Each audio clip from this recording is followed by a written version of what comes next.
अण्णाभाऊंचे साहित्य म्हणजे शब्दरूपी तलवार होती, भल्या भल्या घाम फोडणारी तिला धार होती.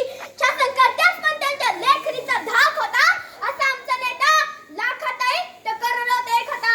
असा आमचा नेता लाखात नाही तर करोडोत एक होता.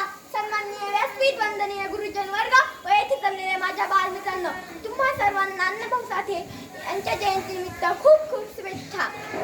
अण्णाभाऊ साठे हे लोक कवी व लेखक होते. दीनदुबळ्यांचे दुःख साहित्यात मांडले, दीनदुबळ्यांचे दुःख साहित्यात मांडले. न्याय हक्कासाठी ते राज्यकर्त्यास भांडले, न्याय हक्कासाठी ते राज्यकर्त्यास भांडले. गोरगरिबांचा अण्णाभाऊ बनले आवाज, त्यांच्यामुळेच आला हा सोन्याचा दिनाज, त्यांच्यामुळेच आला हा सोन्याचा दिनाज. अण्णाभाऊ साठे हे शाळेत शिकले नाही, केवळ 1.5 दिवस शाळेत जाऊन त्यांनी अक्षरज्ञान प्राप्त करून घेतले. अण्णाभाऊ साठे यांचा जन्म 1 ऑगस्ट 1920 रोजी सांगली जिल्ह्यातील वळवा तालुक्यातील वाटेगाव येथे झाला. त्यांचे पूर्ण नाव तुकाराम भाऊराव साठे असे होते. आपल्या भारत देशाला स्वातंत्र्य मिळवून देण्यासाठी अण्णाभाऊ साठे यांचा महत्त्वाचा वाटा होता. साधी राहणीमान, उच्च विचारसरणी, साधी राहणीमान, उच्च विचारसरणी.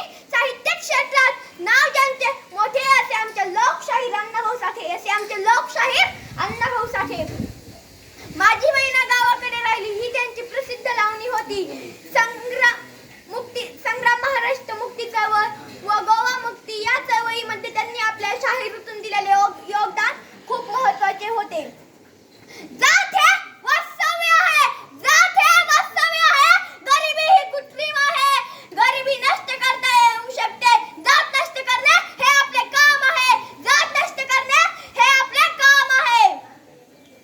अण्णाभाऊ साठे यांच्याबद्दल बोलताना माझे शब्दही कमी पडतील.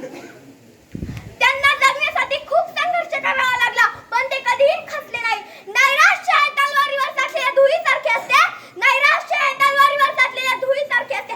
जर का तलवारीवर साठलेली धूळ झटकली तर तलवार पुन्हा धारदार बनते, अशी त्यांची विचारसरणी होती. अखेर 18 जुलै 1969 रोजी त्यांचे निधन झाले.